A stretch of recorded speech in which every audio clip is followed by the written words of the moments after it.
محترم مکرم حاضرین مجلس، بزرگوں، دوستوں، اسلامی بھائیوں اور پردہ نشین ماؤں بہنوں، اللہ رب العالمین کی اگر نعمتوں کو ہم شمار کرنا چاہیں تو شمار نہیں کر سکتے۔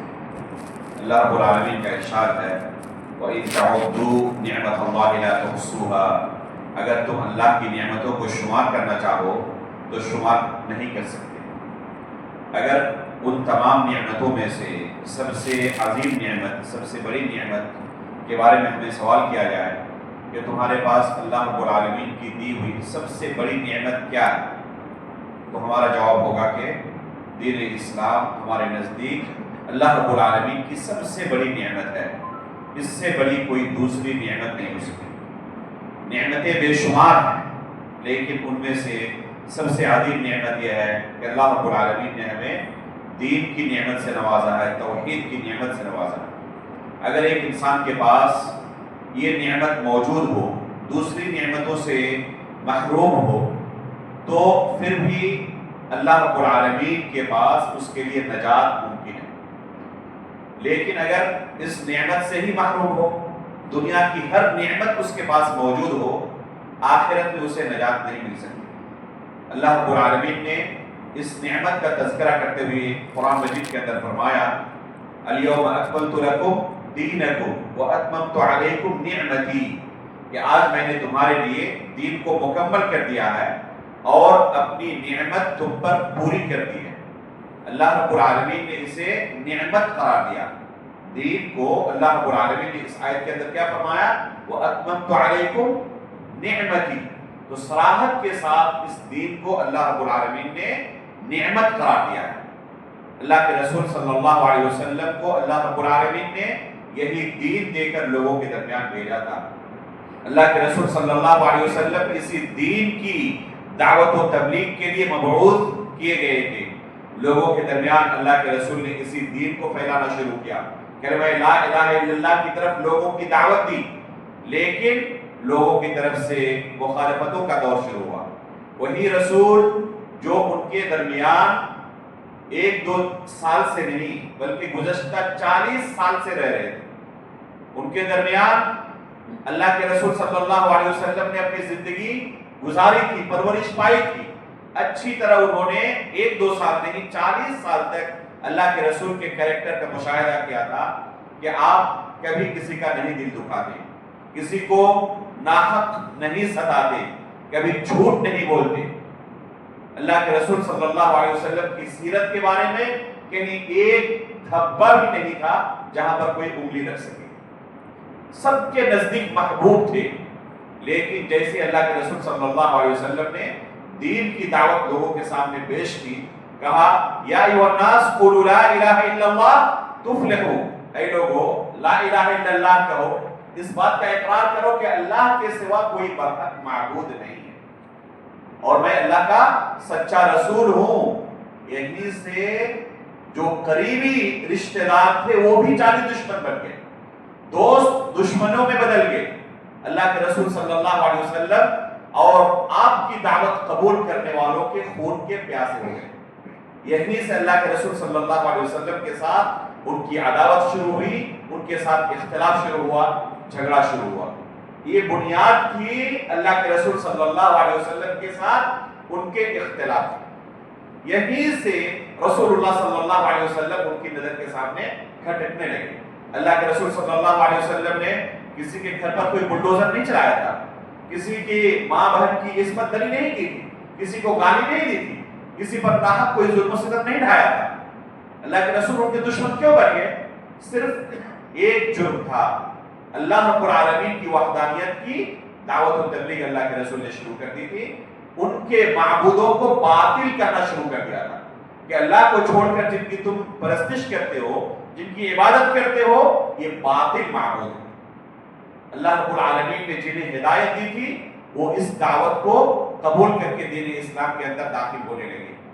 جنہوں نے شروع میں دین اسلام کو قبول کیا تھا، اس نعمت کو قبول کیا تھا، ان کے ساتھ کیا حشر ہوا ہم اچھی طرح سے واقف ہیں۔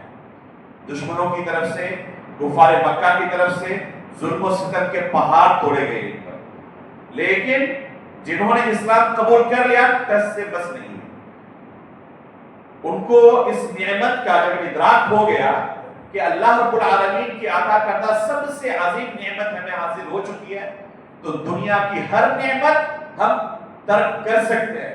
اگر دنیا کی ہر نعمت سے ہمیں محروم کر دیا جائے، ہمیں قبول ہے، اس نعمت کو نہیں چھوڑ سکتے۔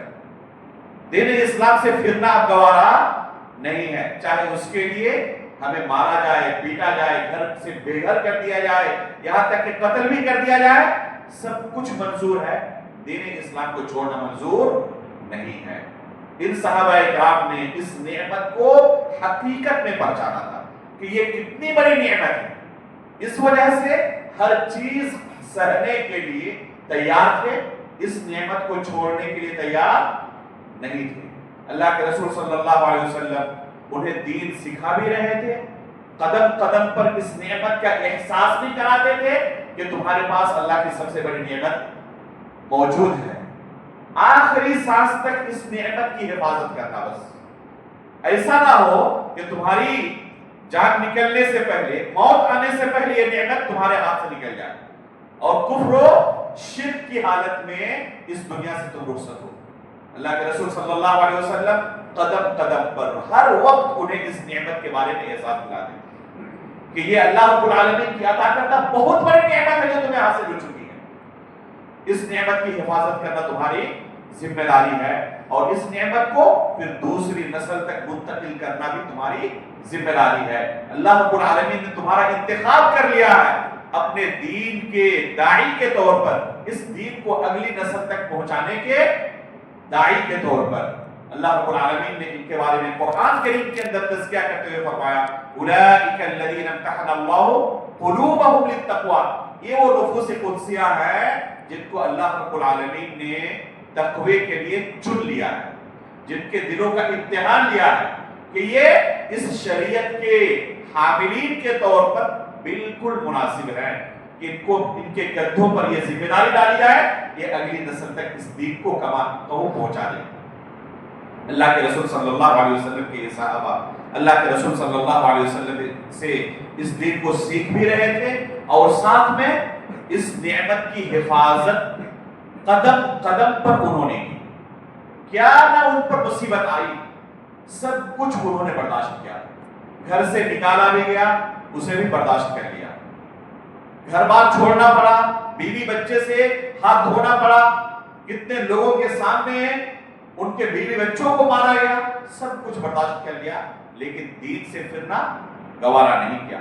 ان کے اوپر ہزاروں مصیبتیں آئی، لیکن کبھی بھی ان کے ذہن و دماغ میں یہ خیال نہیں آتا تھا کہ اس دین سے ہم پھر جائیں تاکہ ان مصیبتوں سے ہمیں چھٹکارا مل جائے، نجات مل جائے۔ نعمت کے سلسلے میں ایک عمومی دلوں کے اندر کیفیت یہ ہوتی ہے، اور اس کے اندر تقریباً دنیا کا ہر شخص شریک ہے، شاذ و نادر کوئی انسان ہوگا جو اس سے الگ ہوگا، مستثنا ہوگا۔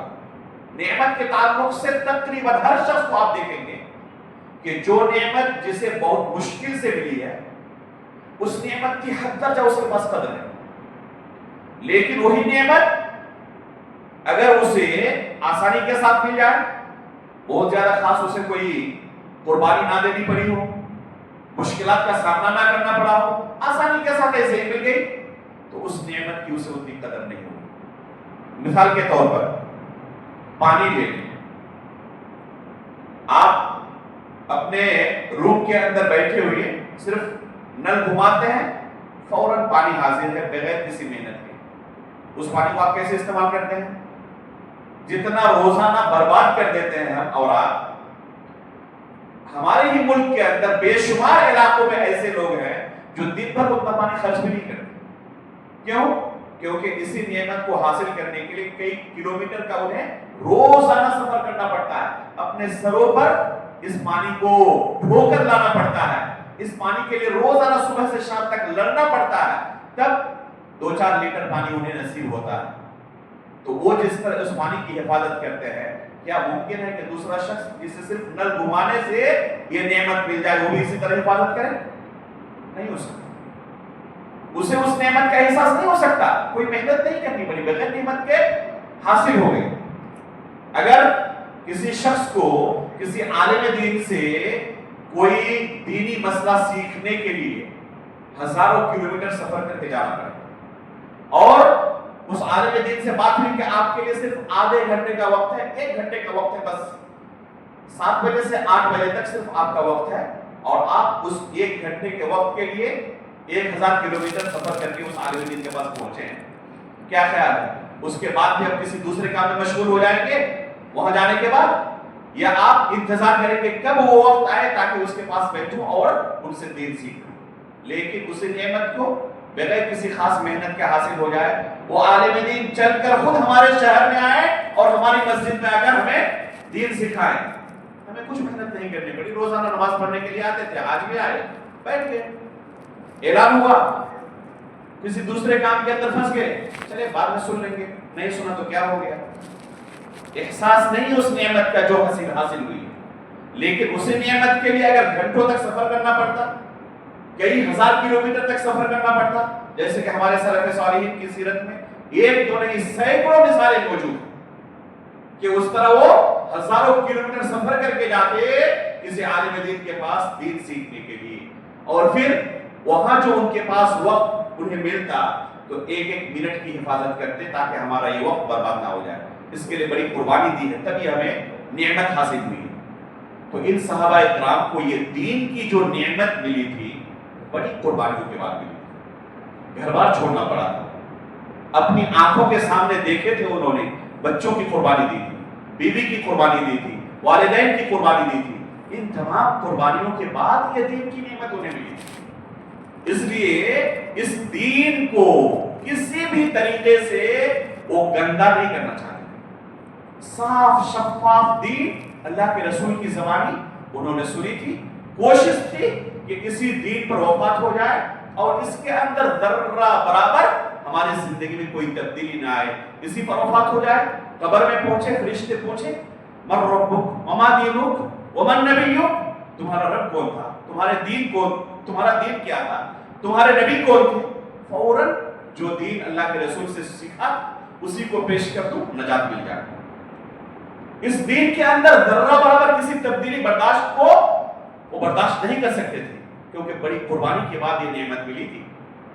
لیکن یہ دین اگر بغیر کسی محنت کے مل جائے، والدین مسلمان تھے، گھرانے میں پیدا ہوئے، اس لیے میراث کے طور پر ہمیں یہ دین ملا ہے، زیادہ قربانی نہیں دینی پڑی ہے، تو ہمیں اس نعمت کا احساس نہیں ہے کہ کتنی بڑی نعمت اس دین کی شکل میں ہمیں ملی ہوئی۔ ایک واقعہ بیان کرو، اپنے بعض اساتذہ ہم نے سنا تھا، حرم شریف کے اندر فجر کی نماز کے بعد دیکھتے ہیں کہ ایک شخص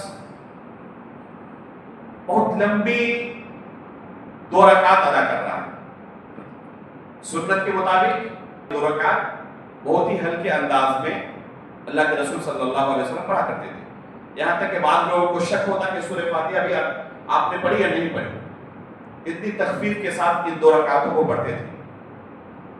تو ایک شخص کو دیکھا کہ بہت لمبی ایک دم ان 2 رکعتوں کو پڑھ رہے ہیں، جب نماز ختم ہو گئی تو شخص کو بلایا اور نصیحت کی کہ یہ اللہ کے رسول کی سنت یہ ہے کہ ان 2 رکعتوں کو اللہ کے رسول تخفیف کے ساتھ ہلکی پڑھا کرتے تھے، اتنی لمبی نہیں پڑھا کرتے تھے جتنی آپ نے پڑھی۔ اس شخص نے جواب میں کیا کہا کہ آپ لوگوں کے لیے یہ آسان ہے، ایک لمبی مدت سے ہم اس نماز کے لیے ترس رہے ہیں، جس ملک سے ہم آئے ہیں ہمارے اس ملک میں لوگوں کے سامنے علل اعلان نماز پڑھنے کی ہمیں اجازت نہیں، ترس گئے تھے کہ کب امن و امان کے ساتھ 2 رکعت نماز اللہ کے لیے ادا کر سکیں۔ اس کے بعد وہاں سے آنے کے بعد یہ پہلی نماز تھی ہماری زندگی میں جس میں ہم نے امن و امان کے ساتھ نماز ادا کی، یہ ڈر نہیں ہے کہ کوئی آگے مار دے گا، ہمارے اوپر بم پھوٹ دے گا اور ہماری زندگی تباہ ہو جائے گی۔ شاید کہتے ہیں کہ اس وقت ہمیں احساس ہوا کہ اس دین پر عمل کرنا بھی کتنی بڑی اللہ کی نعمت ہے، ہمیں اس سے پہلے احساس ہی نہیں ہوا تھا۔ جن لوگوں کو یہ نعمت حاصل نہیں ہے ان کو جا کر پوچھے کہ اس دین پر عمل کرنا کتنی بڑی نعمت ہے۔ تو یہ صحابہ اکرام جو تھے انہوں نے اس نعمت کو بڑی قربانیوں کے بعد حاصل کیا۔ اللہ کے رسول صلی اللہ علیہ وسلم انہیں یہ نعمت سکھا بھی رہے تھے اور ساتھ میں ہمیشہ قدم قدم پر انہیں نصیحت کرتے تھے کہ دیکھو یہ جو ابھی ماحول ہے سب کے سب خالص دین پر عمل کر رہے ہیں، ہمیشہ ایسا نہیں ہوگا، میری وفات ہوگی، میں اس دنیا سے رخصت ہو جاؤں گا اور جلد ہی اس دنیا کے اندر عجیب و غریب طریقے سے فتنے ظاہر ہونا شروع ہو، لوگوں کی طرف سے اس دین کو بدلنے کی کوشش شروع ہو جائے گی، معمولی قسم کے اختلافات نہیں ہوں گے، حد درجہ شدید قسم کے اختلافات ظاہر ہوں گے۔ اللہ کے رسول نے انہیں پیشن گوئی کی تھی فَإِنَّهُ مَنْ يَعِشْ مِنْكُمْ بَعْدِي فَسَيَرَى اخْتِلَافًا كَثِيرًا، کہ میرے بعد جو لوگ زندہ رہیں گے نا وہ معمولی قسم کے نہیں، شدید قسم کے اختلافات دیکھیں گے۔ اللہ کے رسول نے انہیں پیشن گوئی کی کہ میرے بعد جو لوگ زندہ رہیں گے اس دنیا میں وہ شدید قسم کے اختلافات کا سامنا کریں گے۔ ساتھ میں اللہ کے رسول نے انہیں حل بھی بتایا تھا فَعَلَيْكُمْ بِسُنَّتِي وَسُنَّتِ الْخُلَفَاءِ الرَّاشِدِينَ الْمَهْدِيِّينَ تَمَسَّكُوا بِهَا وَعَضُّوا عَلَيْهَا بِالنَّوَاجِذِ، ایسے موقع پر تم کیا کرنا؟ میری سنت کو لازم پکڑنا، خلفائے راشدین کی سنت کو لازم پکڑنا، اسے اپنے دانتوں کے ساتھ جکڑے رہنا، کسی صورت میں یہ سنت چھوٹنے نہ پائے، کیونکہ اگر تم اس طریقے سے آخری سانس تک اس دین پر قائم رہے نجات حاصل ہو جائے گی، ان فتنوں کے شکار ہو گئے تمہاری دنیا و آخرت دونوں کی دونوں تباہ ہو جائے گی۔ اللہ کے رسول صلی اللہ علیہ وسلم قدم قدم پر انہیں تنبیہ کرتے تھے، الرٹ کرتے تھے کہ دیکھو اس دین کے اندر عنقریب بگاڑ پیدا کرنے کی کوشش ہوگی، اس دین کے اصل اور صاف شفاف چہرے کو بدلنے کی کوشش شروع ہوگی۔ ابھی جو خطبۃ الحاجہ ہم نے آپ کے سامنے شروع میں پڑھی ہے، اللہ کے رسول اپنی ہر بات شروع کرنے سے پہلے لوگوں کے درمیان اگر کوئی بات شروع کرنی ہوتی اس خطبۃ الحاجہ سے اپنی بات شروع کرتی، ہر جمعہ کے خطبے میں اس خطبے کو دہراتے تھے، نکاح کا موقع ہوتا اللہ کے رسول اسی خطبے کو دہراتے تھے۔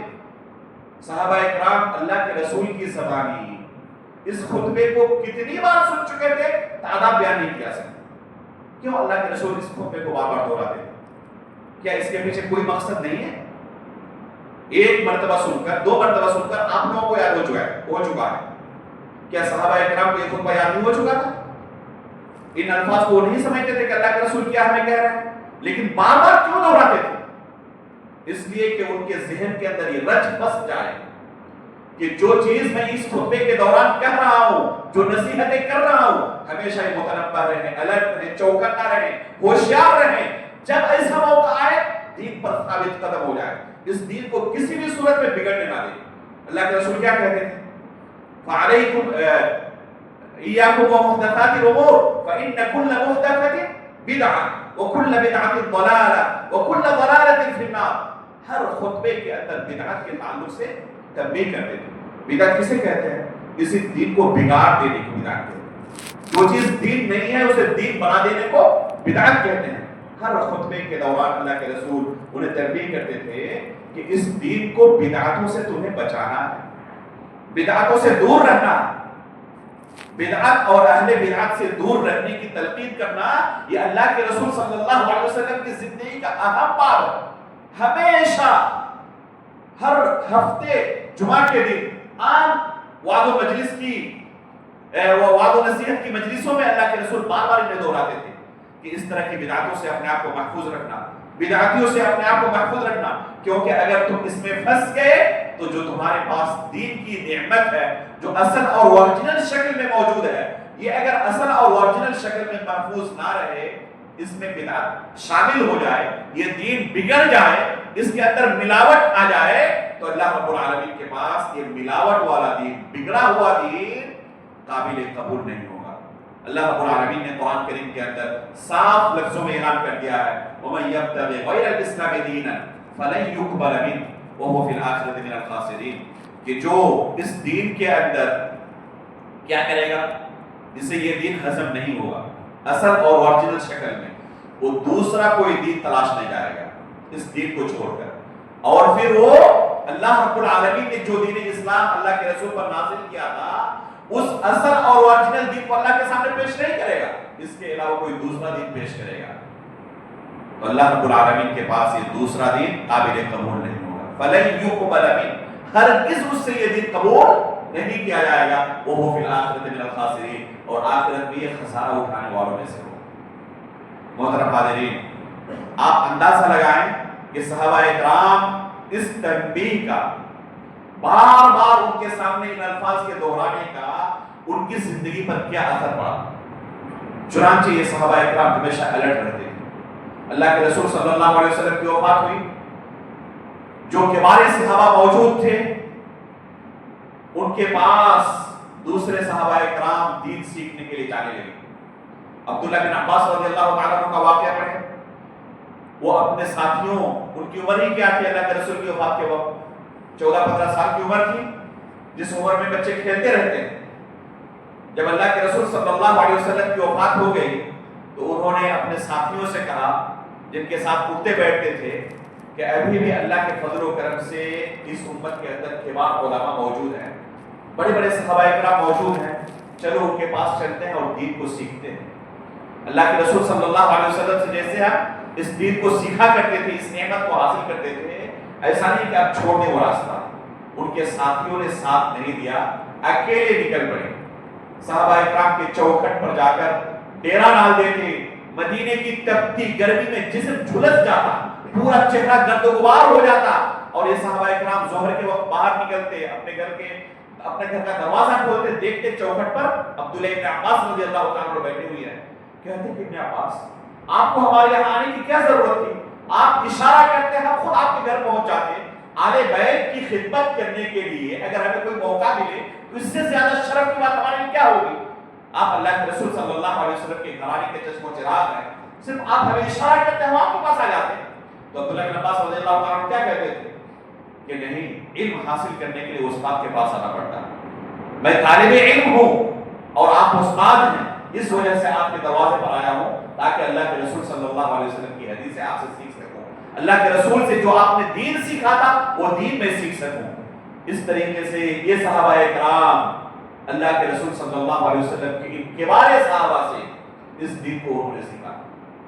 جب اللہ کے رسول صلی اللہ علیہ وسلم کی پیشین گوئی کے مطابق اس دین کے اندر فتنوں کا ظہور ہوا، اللہ کے رسول نے پہلے ہی پیشین گوئی کی تھی، جیسے کہ ابھی ہم نے بتایا کہ عنقریب اس امت میں کیا ہوں گے؟ فتنے ظاہر ہوں گے۔ آپ حذیفہ بن یمان رضی اللہ تعالیٰ عنہ کی حدیث پڑھیں، صحیح بخاری کے اندر امام بخاری رحمہ اللہ نے ایک کتاب قائم کی ہے جس کا نام ہے کتاب الفتن۔ فتنوں سے متعلق جو اللہ کے رسول سے حدیث مروی ہیں، ان احادیث کو امام بخاری رحمہ اللہ نے اس کتاب کے اندر جمع کیا ہے۔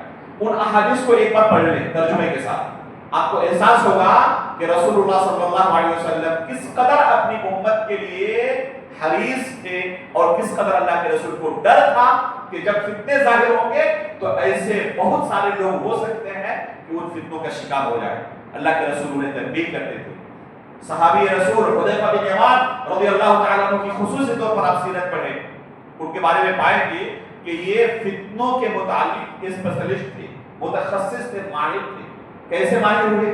اللہ کے رسول صلی اللہ علیہ وسلم سے اس کے متعلق جو حدیثیں ہیں ان حدیثوں کو سن کر، سیکھ کر، چنانچہ اپنے بارے میں خود کہتے ہیں کہ دوسرے صحابہ اکرام اللہ کے رسول سے خیر کے بارے میں سوال کرتے اور میں ہمیشہ کس کے بارے میں سوال کرتا؟ شر کے بارے میں، فتنوں کے بارے میں سوال کرتا کہ اللہ کے رسول فتنے ظاہر ہوں گے تو ہمیں کیسے ان فتنوں کا مقابلہ کرنا ہے۔ مخافۃ ان تدرکنی، غور کریں ایک صحابی رسول کی سیرت پر، ابھی فتنے ظاہر ہوئے نہیں ہیں، اللہ کے رسول انہیں تنبیہ کر رہے ہیں، چوکنا کر رہے ہیں، اور یہ اس قدر چوکنا ہو چکے ہیں کہ اس ڈر سے کہ جب فتنے ظاہر ہوں کہیں اس کا شکار میں نہ ہو جاؤ۔ مخافۃ ان تدرکنی، اس ڈر سے کہ کسی فتنے کا شکار میں نہ ہو جاؤں، اللہ کے رسول سے میں فتنوں کو متعلق سوال کیا کرتا تھا۔ اس طریقے سے ان کے پاس فتنوں سے متعلق احادیث کا ایک ذخیرہ جمع ہو گیا تھا۔ عمر فاروق رضی اللہ تعالیٰ عنہ خلیفہ رسول، دوسرے خلیفہ، صحیح بخاری کی روایت ہے، ابو حذیفہ بن یمان رضی اللہ تعالیٰ عنہ کے پاس جاتے ہیں اور ان سے کہتے ہیں کہ اللہ کے رسول صلی اللہ علیہ وسلم سے آپ نے فتنوں سے متعلق بہت ساری حدیثیں سنی ہیں، تو ان میں سے کچھ حدیثیں ہمیں سنائیں، اللہ کے رسول نے کیا فتنوں کے متعلق بیان کیا تھا آپ کو۔ تو حذیفہ بن یمان رضی اللہ تعالیٰ عنہ سنانا شروع کرتے ہیں فتنۃ الرجل فی اہلہ و مالی، کہ ایک شخص اپنے اہل و عیال کے سلسلے میں، اپنے مال کے سلسلے میں فتنے کا شکار ہو سکتا ہے۔ عمر فاروق رضی اللہ تعالیٰ عنہ کہتے ہیں کہ میری مراد اس طرح کے فتنوں سے نہیں ہے۔ آپ جانتے ہیں کہ کس فتنے کے بارے میں آپ سے کہہ رہا ہوں؟ جب فتنے کی بات آئے تو عموماً 3 طرح کے فتنے مراد ہوتے ہیں۔ ایک فتنہ ہے شہوت کا فتنہ، یعنی ایک انسان شیطان کے چکر میں پڑ کر اللہ رب العالمین کی نافرمانی کرنے لگے، یہ بھی ایک فتنہ ہے۔ کوئی شخص شرابی بن گیا، کوئی ہمیشہ سگریٹ پینے لگا، کوئی اور کسی برائی کے اندر مبتلا ہو گیا، جب تک کہ غلط چیزیں نہ دیکھے موبائل میں اسے چین نہیں آتا، یہ بھی ایک فتنہ ہے۔ تو شہوت کا فتنہ، شیطان کے چکر میں پڑ کر اللہ رب العالمین کی نافرمانی کرنے کا فتنہ، تو اس کو ایک فتنہ کہا جاتا ہے۔ فتنے کی ایک دوسری قسم ہے کہ ایک انسان شبہات کے فتنوں کے اندر گرفتار ہو جائے، جن کا تعلق بدعت سے ہے، دین سے ہے، لوگ ان چیزوں کو دین سمجھ کر قبول کر لیں اور حقیقت میں اللہ رب العالمین کے نازل کردہ دین سے اس کا کوئی تعلق نہ ہو۔ انسان اپنی زندگی اس پر گزار دے یہ سمجھ کر کہ اس عمل کا بدلہ اللہ رب العالمین کے پاس مجھے بہترین ملنے والا ہے، حالانکہ اللہ رب العالمین نے اسے دین کے طور پر نازل ہی نہیں کیا۔ چہ جائے کہ اسے اس کا اجر ملے، اللہ رب العالمین کے پاس سخت سے سخت سزا اس کے لیے موجود ہے، حوض کوثر سے بھگایا جانے والا ہے۔ تو یہ ایک فتنہ ہے جسے شبہات کا فتنہ کہا جاتا ہے۔ گندے اور باطل افکار اور عقیدہ کا فتنہ ہے، فاسد مناہج کا فتنہ ہے، تو یہ ایک قسم کا فتنہ ہے۔ تیسرا فتنہ ہے مصیبتوں کا فتنہ۔ ایک اچھا خاصا انسان بھی جب اس کے اوپر کوئی مصیبت آن پڑتی ہے، گھر کے اندر کوئی بچہ بیمار ہو گیا، 1000 کوشش کر لی، جتنے بھی ڈاکٹر تھے جن کے بارے میں سنا سب کے پاس بچے کو لے گیا، لیکن کہیں پر اسے شفا نہیں مل رہی ہے، اور روزانہ رشتہ دار دوست و احباب آ کر روزانہ کہتے ہیں کہ فلاں کے پاس جاؤ، وہ ایک تعویذ دے دیں گے، 1 دن کے اندر صحیح ہو جائے گا۔ کتنے دنوں تک ممکن ہے کہ وہ شخص اپنی توحید پر ثابت قدم رہے؟ سالوں سال ہو گئے، بچے شفا نہیں مل رہی بچے کو، اور روزانہ تمام کے تمام لوگ آ کر یہ شرکیہ راستہ اختیار کرنے کا مشورہ دے رہے ہیں۔ بہت بڑا فتنہ ہے، اور مشکل ہے کہ ایک انسان ثابت قدم رہ جائے۔ شادی ہوئے 10 سال ہو گئے، بچے کی شدید خواہش ہے، اولاد نہیں ہو رہی ہے، اور سب کہہ رہے ہیں کہ فلاں بندہ گیا تھا فلاں مزار پر، وہاں پر جا کر اس نے چادر چڑھایا، اسے اولاد ہوئی، اسے دیکھو اسے دیکھو اسے دیکھو، 10 کیوں مثالیں موجود ہیں، سب کو اولاد مل گئی۔ ایک بات تم بھی جا کے ٹرائی کر لو، تمہیں بھی مل جائے گا۔ جانتا ہے کہ یہ کیا قدم ہے، شرکیہ قدم ہے، لیکن کب تک برداشت کرے؟ سالوں سال گزر چکے، اولاد نہیں ہو رہی ہے۔ ثابت قدم رہنا آسان نہیں ہے۔ حلال طریقے سے کوئی نوکری نہیں مل رہی، اور حرام طریقے سے روزانہ لوگ آفر دے رہے ہیں کہ یہ پیسہ لو، بس ایک دستخط کر دو اور یہ تمہارے لیے حاضر ہے۔ جانتا ہے کہ یہ حرام پیسہ ہے، اپنے آپ کو بچا رہا ہے، لیکن کب تک بچائے؟ گھر نہیں چل رہا، فاقے سے لوگ مر رہے ہیں، حلال طریقے سے روزی حاصل نہیں ہو رہی، اور حرام طریقے سے آسانی کے ساتھ مل رہا ہے، کب تک انسان برداشت کرے؟ تو یہ بھی ایک فتنہ ہے۔ تو فتنوں سے 3 طرح کے فتنے مراد ہیں۔ جب عمر فاروق رضی اللہ تعالیٰ عنہ نے حذیفہ بن یمان رضی اللہ تعالیٰ عنہ سے کہا کہ آپ نے اللہ کے رسول صلی اللہ علیہ وسلم سے فتنوں کے متعلق بہت کچھ سنا ہے، تو ہمیں بھی اللہ کے رسول کی ایسی چند احادیث سنائیں، تو انہوں نے کیا سنانا شروع کیا؟ شبہات کے، شہوت کے فتنوں سے متعلق، مال و اولاد کا فتنہ۔ جب عمر فاروق رضی اللہ تعالیٰ عنہ نے کہا کہ آپ کو پتہ ہے اچھی طرح کہ میں کس طرح کے فتنے کے بارے بات کر رہا ہوں، مجھے ان فتنوں سے کوئی سروکار نہیں، مجھے دین کے اندر جو فتنے ظاہر ہوں گے ان فتنوں کے بارے میں بتائیں۔ تو حذیفہ بن یمان رضی اللہ تعالیٰ عنہ کہتے ہیں امیر المؤمنین، اس بارے میں آپ کو سوچنے کی کیا ضرورت ہے؟ دین کے فتنوں کے متعلق آپ کو سوچنے کی کیا ضرورت ہے؟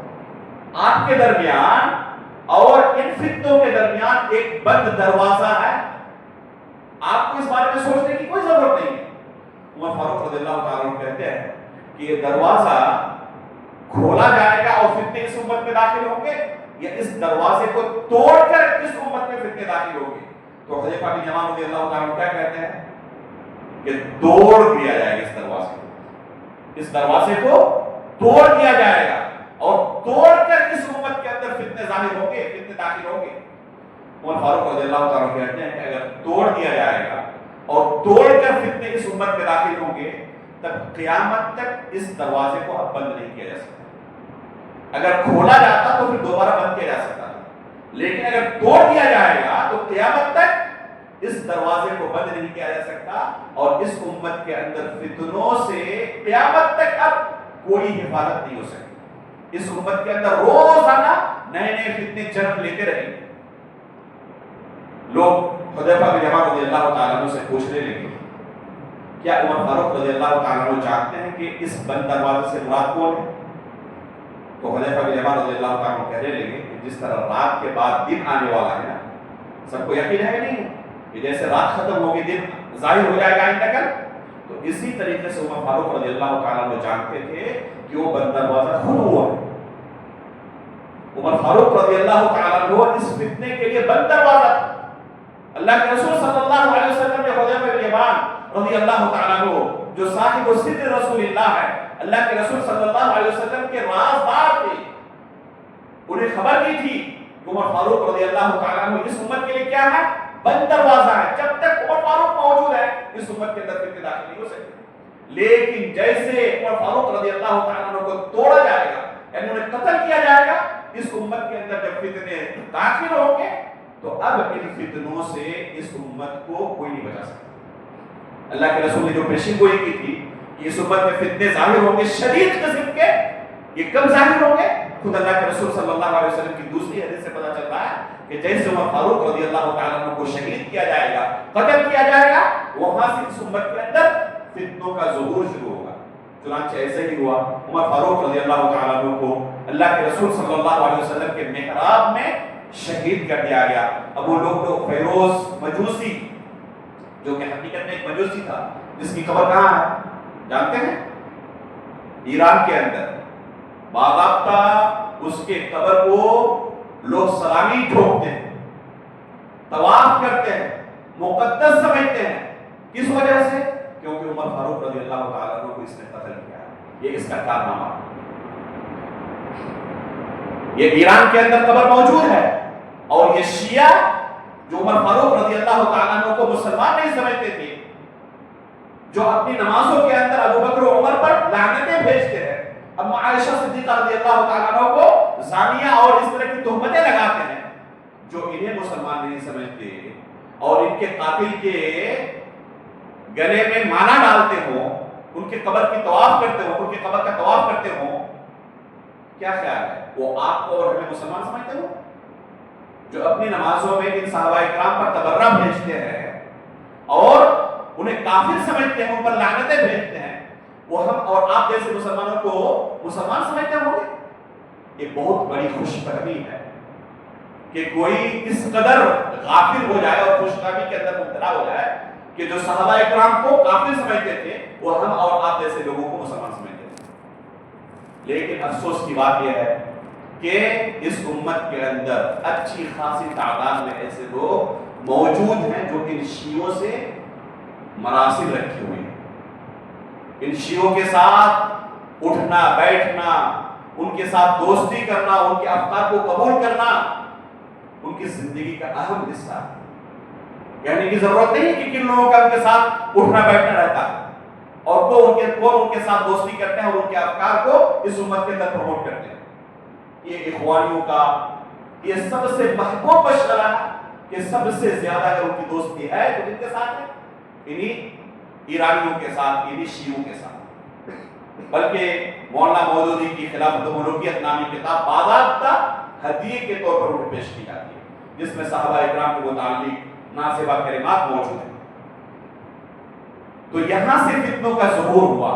عمر فاروق رضی اللہ تعالیٰ عنہ کو قتل کرتے، عثمان غنی رضی اللہ تعالیٰ عنہ خلیفہ ہوتے ہیں، اور ان کی خلافت میں کس طرح کے حالات ہوتے ہیں سیرت کا مطالعات میں کیا ہے، ان چیزوں کے بارے میں آپ نے سنا ہوگا کہ یہیں سے فتنوں کا ظہور شروع ہوتا ہے، اور ہر طرف سے ہر علاقے سے لوگ کیا ہوتے ہیں صحابہ اکرام کے خلاف جن کے بارے میں اللہ کے رسول صلی اللہ علیہ وسلم نے اپنی زندگی میں جنت کی خوشخبری دے سنائی، لوگ ان کو قتل کرنے کے در پہ ہو جاتے ہیں، یہاں تک کہ عثمان غنی رضی اللہ تعالیٰ عنہ کو قتل کرتے ہیں، علی بن ابی طالب رضی اللہ تعالیٰ عنہ کو قتل کرتے ہیں، خلفائے راشدین کو اپنے ہاتھوں سے قتل کرتے ہیں، اور کیا سوچ رہے ہیں کہ ہم بہت بڑی عبادت انجام دے رہے ہیں۔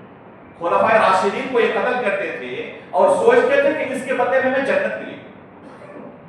یہ خوارج کا فتنہ تھا جو عثمان غنی رضی اللہ تعالیٰ عنہ کے قتل کے بعد زور و شور سے ظاہر ہوا۔ دو فتنے جو سب سے پہلے ظاہر ہوئے اس امت کے اندر صحابہ اکرام کی زندگی میں، وہ کون سے فتنے تھے؟ علی رضی اللہ تعالیٰ عنہ جو خلیفہ ہوئے، عثمان غنی رضی اللہ تعالیٰ عنہ کو قتل کیا گیا، تو اس وقت دو فتنے شد و بد کے ساتھ ظاہر ہوئے۔ ایک فتنہ خوارج کا فتنہ تھا، جنہوں نے صحابہ اکرام کو کافر کہنا شروع کیا، ان کے خلاف تلوار نکال لی اور ان کے خلاف انہوں نے باضابطہ جہاد کیا۔ انہوں نے اپنے ذات کے مطابق، اپنے گمان کے مطابق جہاد کیا۔ عمر فاروق، علی رضی اللہ تعالیٰ عنہ نے نہروان کی جنگ ان سے کی، جن کے بارے میں اللہ کے رسول صلی اللہ علیہ وسلم نے اپنی زندگی کے اندر خوشخبری سنائی تھی کہ جو شخص ان کے سردار کو قتل کرے گا، جن کے بارے میں اللہ کے رسول صلی اللہ علیہ وسلم نے اپنی زندگی کے اندر یہ علامت بیان کر دی تھی کہ اس کے ہاتھ میں خواتین کے پستان کی طرح ابھار ہوگا۔ علی رضی اللہ تعالیٰ عنہ نے جب ان کے ساتھ جنگ کی نہروان میں، تو جنگ کے بعد حکم دیا کہ دیکھو وہ خوارج کے سردار مقتولین میں موجود ہے یا نہیں۔ جب خبر دی گئی کہ اسی علامت کے ساتھ ایک آدمی ملا ہے جس کے بارے میں اللہ کے رسول نے ہمیں بتایا تھا، تو علی رضی اللہ تعالیٰ عنہ خوشی کے مارے سجدے میں گر پڑتے ہیں۔ یہ حدیث اس بات کی دلیل ہے کہ اگر کسی کو اس طرح کی خوشی حاصل ہو، اس کے لیے جائز ہے کہ کیا کرے، اللہ رب العالمین کے لیے سجدے میں گر پڑے۔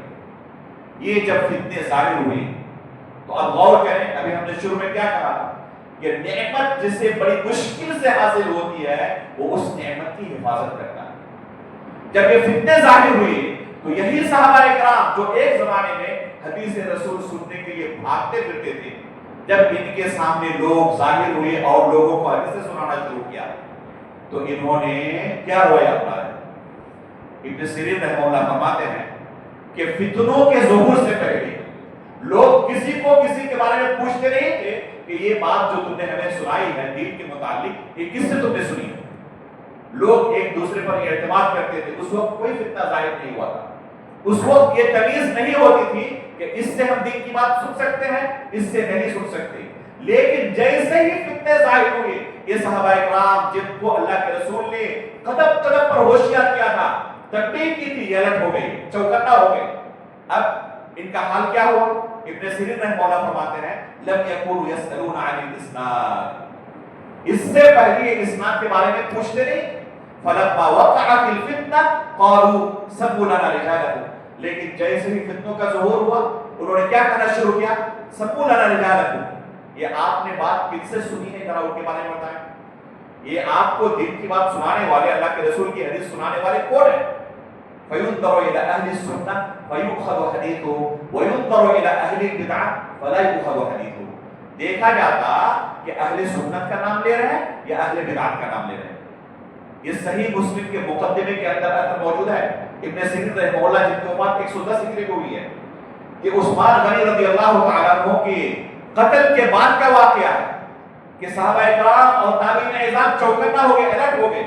اب ہم ہر ایک سے دین کی بات نہیں سن سکتے، کوئی بھی ہمیں آ کر دین کی بات سنائے، ہم ہر ایک سے دین نہیں سیکھ سکتے۔ وَيُنْظَرُ إِلَى أَهْلِ السُّنَّةِ فَيُؤْخَذُ حَدِيثُهُ وَيُنْظَرُ إِلَى أَهْلِ الْبِدْعَةِ فَلَا يُؤْخَذُ حَدِيثُهُ۔ یہ ان کے درمیان بیداری آ گئی کہ اب ہم صرف اہل سنت سے جو صحابہ اکرام کے منہج پر موجود ہو، جو دین اللہ کے رسول نے انہیں سکھایا تھا، اصل دین پر قائم ہو، صرف انہی سے اب دین کی بات ہم سنیں گے۔ اور جنہوں نے اس دین کے اندر بدعتیں ایجاد کر دی ہیں، ان سے ہم دین کی بات نہیں سن سکتے۔ چنانچہ اسی ابن سیرین رحمہ اللہ کا واقعہ پڑھیں، ان کے پاس دو لوگ آتے ہیں اور آ کر کہتے ہیں کہ ابن سیرین ہم آپ کو اللہ کے رسول کی کچھ حدیثیں سنانا چاہتے ہیں۔ ابن سیرین رحمہ اللہ کہتے ہیں کہ ہم آپ سے کچھ نہیں سننا چاہتے۔ ایک زمانے میں ان کی حالت کیا تھی؟ یہ ڈھونڈا کرتے تھے کہ کن سے کچھ اللہ کے رسول کی حدیث مل جائے۔ اب خود انسان چل کے آیا ہے سنانے کے لیے، اور ابن سیرین رحمہ اللہ کیا کہتے ہیں کہ ہم آپ سے کچھ بھی سننا نہیں چاہتے. وہ کہتے ہیں کہ اگر آپ کو ڈر لگ رہا ہے کہ حدیث رسول کے اندر ہم کچھ اضافہ کر سکتے ہیں, رد و بدل کر سکتے ہیں, تو ذرا قرآن ہم سے سن لیں, اس بارے میں تو آپ کو ڈر نہیں ہوگا نا, قرآن تو سب کے پاس ایک ہی طرح کا موجود ہے. تو ابن سیرین رحمہ اللہ کیا کہتے ہیں کہ ہم آپ سے قرآن بھی نہیں سننا چاہتے, ہم آپ سے قرآن بھی نہیں سننا چاہتے, یا تو آپ یہاں سے باہر نکلیں یا ہم یہاں سے باہر نکلیں. پھر آخر وہ دونوں وہاں سے باہر نکلیں. یہ آخر کس وجہ سے تھا؟ اگر ابن سیرین رحمہ اللہ ان سے قرآن سن لیتے تو کیا ہو جاتا؟ کیا وہ قرآن کے حافظ نہیں تھے؟ اگر وہ غلط سناتے تو کیا ان کا دین بگڑ جاتا یا یہ عالم دین نہیں تھی؟ ابن سیرین رحمہ اللہ تابعین میں کبار علماء میں شمار ہوتے, یہ تو تابعین میں سے تھے. صحابی رسول عبداللہ بن عباس رضی اللہ تعالیٰ عنہ کا واقعہ بھی میں نے سنایا آپ کو کہ کس طرح وہ مدینے کی تپتی گرمی میں جن کا جسم جھلس جاتا تھا لیکن صحابہ کرام کے چوکھٹ پر بیٹھے رہتے, انتظار کرتے کبھی گھر سے باہر نکلے کہ ان سے ہم کچھ دین کی باتیں سنیں. صحیح مسلم کے مقدمے کے اندر ہی ان کا واقعہ پڑھیں کہ جب فتنے ظاہر ہوئے تو ان کا رویہ کیسے بدل گیا. وہ شہر بن کعب العدوی ایک شخص ہے, وہ عبداللہ بن عباس رضی اللہ تعالیٰ عنہ کے پاس آ کر حدیثیں سنانا شروع کرتے ہیں, حدیثیں سنانا شروع کرتے ہیں, اور ابن عباس رضی اللہ تعالیٰ عنہ کی طرف کوئی توجہ نہیں دے رہے. جب کچھ دیر تک ابن عباس رضی اللہ تعالیٰ عنہ ان سے بے توجہی برتتے رہے تو انہوں نے کہا ابن عباس آپ کو کیا ہو گیا؟ میں کوئی گفتگو نہیں کر رہا ہوں, قصہ کہانی نہیں سنا رہا ہوں, اللہ کے رسول کی حدیثیں آپ کو سنا رہا ہوں, لیکن آپ کو دیکھ رہا ہوں کہ آپ بالکل بھی میری طرف توجہ نہیں دے رہے ہیں, غور سے سن نہیں رہے ہیں. آپ کو کیا ہو گیا؟ اللہ کے رسول کی حدیثیں سنا رہا ہوں, اس کے باوجود آپ کی یہ حالت ہے, آپ کی بے رخی ہے. تب ابن عباس رضی اللہ تعالیٰ عنہ کہتے ہیں کہ سنے تھے, وجہ کیا ہے؟ ایک زمانہ ہماری زندگی میں ایسا گزر چکا ہے کہ کہیں سے ہمارے کانوں میں قال رسول اللہ صلی اللہ علیہ وسلم کی آواز ٹکراتی, ابتدأت الیہ ابصارنا واصغینا الیہ بآذاننا, ہماری نگاہ ہو جاتی, کس نے کہا قال رسول اللہ, کس کے پاس اللہ کے رسول کی حدیث ہے, فوراً ہمارے کان کھڑے ہو جاتے, نگاہیں بلند ہو جاتی, کس کے پاس اللہ کے رسول کی حدیث ہے. ہم دوڑتے ان کے پاس لپکتے تھے اللہ کے رسول کی حدیث سننے کے. لیکن فلما ركب الناس اسرع وبدلوا, جب سے لوگوں نے الگ گلگ ہر طرح کی چیزیں اللہ کے رسول کی طرف منسوخ کرنا شروع کر دی, اچھے لوگوں کے ساتھ برے لوگ بھی دین سنانے اور سکھانے شروع ہو گئے. تب اب ہم الرٹ ہو چکے ہیں, چوکنا ہو چکے ہیں, ہوشیار ہو چکے ہیں, بیدار ہو چکے ہیں. اب ہر ایک سے ہم دین کی بات نہیں سنتے. جن کے بارے میں اچھی طرح جانتے ہیں کہ یہ صحیح اور خالص دین کے عالم ہیں, ان کے پاس صحیح اور اوریجنل دین موجود ہے, صرف انہی سے ہم دین سنتے ہیں, باقی دوسرے لوگوں سے ہم دین کی باتیں نہیں سنتے. غور کریں کہ اللہ کے رسول صلی اللہ علیہ وسلم کے صحابی ہیں اور خود ان کی زندگی کے اندر یہ واقعہ دو الگ الگ حالتوں میں دو الگ الگ رویے کا. ایک زمانہ ایسا تھا کہ بھاگتے تھے کہ کن کے پاس اللہ کے رسول کی حدیث مل جائے, اور پھر انہیں کی زندگی میں ایک واقعہ ایسا آتا ہے کہ کوئی سنانے کے اوپر آمد ہوتا ہے اور زبردستی سنانا چاہتا ہے, پھر بھی نہیں سننا چاہتا. اس سے ہمیں کیا درس ملتا ہے کہ کوئی بھی شخص ہمارے سامنے ظاہر ہو, مفتی کے طور پر, مدرس کے طور پر, مبلغ کے طور پر, داعی کے طور پر, مرشد کے طور پر, تو صرف لچھے دار انداز میں گفتگو کرنے والا ہو, ترنم کے ساتھ تقریر کرنے والا ہو, داڑھی لمبی ہو اور اچھا خاصا لباس پہن کے علماء کی طرح آ گیا ہمارے سامنے, اسکرین پر ظاہر ہو گیا, ہم اسے عالم سمجھ لیں گرچہ ان کے بارے میں کچھ نہ جانتے ہو, یہاں تک کہ جانتے بھی ہوں کہ علماء ان کے بارے میں کہتے ہیں کہ ان کے پاس بدعتیں موجود ہیں, ان کے پاس انحراف ہے, ان سے بچ کے رہیں. اس کے باوجود ہم کیا کہتے ہیں آج کہ اگر ان سے ہم سن لیں کچھ دین کی باتیں تو غلط چیزوں کو ہم چھوڑ دیں گے, جو صحیح چیزیں ہوں گی اس کو ہم قبول کر لیں گے. کہتے ہیں نا کہ تھوڑے ہر بات ہم قبول کر لیں گے, جو اچھی چیزیں ہوں گی صرف اچھی چیزوں کو قبول کر لیں گے اور غلط چیزوں کو چھوڑ دیں گے. کیا یہ صحابہ کرام, یہ تابعین اعظام اس چیز کو نہیں جانتے تھے؟ ابن سیرین رحمہ اللہ کو قرآن سنانا چاہتے تھے, قرآن بھی سننے کے لیے راضی نہیں ہوئے. کیا ان کا علم کم تھا؟ کیوں آخر یہ سننے کے لیے راضی نہیں ہوئے؟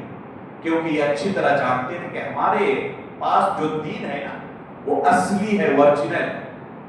جس طرح آپ صاف ستھرا کپڑا پہن کے گھر سے نکلے اور بارش ہوئی ہو اور ادھر ادھر سے چھینٹیں آنے کا ڈر ہو تو آپ کیسے چلتے ہیں؟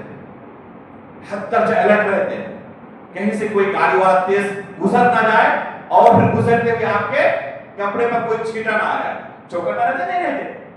تو اسی طریقے سے وہ صحابہ کرام کے پاس ایک دم صاف ستھرا دین موجود تھا۔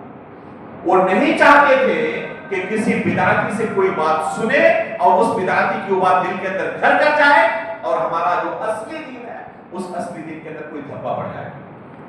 وہ چاہتے تھے کہ جو اصلی دین ہمارے پاس موجود ہے صاف شفاف شکل میں ہماری وفات کسی پر ہو جائے، اور جیسے کہ ہمیں سوال ہو ماں دین تمہارا دین کیا ہے، وہ اوریجنل دین ہم پیش کرتے ہیں، اس کے اندر کسی طرح کا کوئی دھبا نہ لگنے پائے۔